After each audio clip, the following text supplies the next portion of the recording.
So today for his haircut, I used some Layrite Cement Clay. It's just something with a matte finish, but kind of give it a super nice, pretty medium to high hold.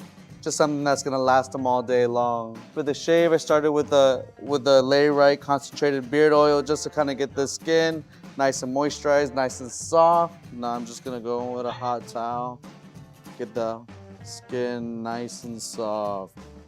Warm it up just so there's no pulling, tugging, anything like that when we go in with a straight razor.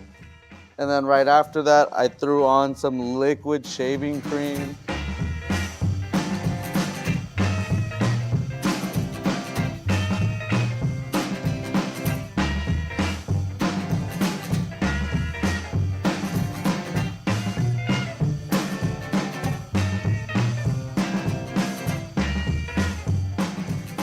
To finish up the shave, I just hit him with some Layrite Deluxe #9 Aftershave.